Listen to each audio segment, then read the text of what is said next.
অনেকেই আছেন যারা গীতা পাঠের করেন না, কিন্তু গীতার অ্যাকচুয়াল পুজো কিন্তু গীতা পাঠ করলেই হয়। গীতার কোনো আলাদা করে পুজো দিতে হয় না, তাকে ফুল চন্দন বেলপাতা তুলসী পাতা এই সমস্ত দেওয়ার প্রয়োজন হয় না। তাই গীতা পাঠেরও কিছু নিয়ম আছে। গীতা পাঠের পূর্বে গীতার উপরে হাত রেখে বলতে হয়, নারায়ণং নমস্কৃত্যং নরং চৈব নরোত্তমং দেবী সরস্বতীর ব্যাস তত জয় মুদিরয়েৎ। ওং নমো ভগবতে বাসুদেবায়। ওং নমো ভগবতে বাসুদেবায়। ওং নমো ভগবতে বাসুদেবায়। দৈবকী নন্দনায় চ নন্দগোপকুমারায় গোবিন্দায় নমঃ।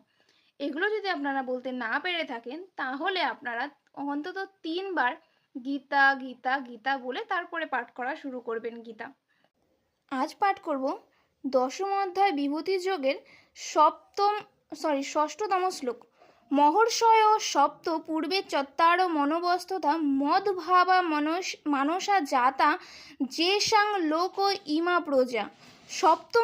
অনুবাদ: সপ্ত মহর্ষি, তাদের পূর্বজাত সনকাদি চারকুমার ও চতুর্দশ মনু সকলেই আমার মন থেকে উৎপন্ন হয়ে আমা হতে জন্মগ্রহণ করেছে এবং এই জগতে স্থাবর জঙ্গম আদি সমস্ত প্রজা তারাই সৃষ্টি করেছেন। পরমেশ্বর ভগবান শ্রীকৃষ্ণ এখানে সেই ব্রহ্মাণ্ডের অধিবাসীদের সংক্ষিপ্ত বংশানুক্রমিক বিবরণ দান করেছেন। সেই সৃষ্টির আদিতে পরমেশ্বর ভগবানের হিরণ্যগর্ভ নামক শক্তি থেকে প্রথম জীব ব্রহ্মার সৃষ্টি হয়। ব্রহ্মা থেকে সপ্ত ঋষি এবং তাদের আগে চারজন মহর্ষি সনক, সনন্দ, সনাতন, সনত কুমার এবং তারপর চতুর্দশ মহর্ষি সৃষ্টি হয়। এই 25 জন মহর্ষিরা হচ্ছেন সমস্ত ব্রহ্মাণ্ডের জীবসমূহের পিতৃকুল। এই জগতে অনন্ত ব্রহ্মাণ্ড রয়েছে এবং প্রতিটি ব্রহ্মাণ্ডে অগণিত গ্রহলোক রয়েছে এবং প্রতিটি গ্রহলোক নানা রকম প্রাণীর দ্বারা অধ্যুষিত। তারা সকলে এই 25 জন পিতৃপুরুষের দ্বারা জাত। ব্রহ্মা দেবতাদের সময়ের হিসাব অনুসারে 100 বৎসর কঠোর তপস্যা করার পর জানতে পারেন কিভাবে জগৎ সৃষ্টি করতে হবে।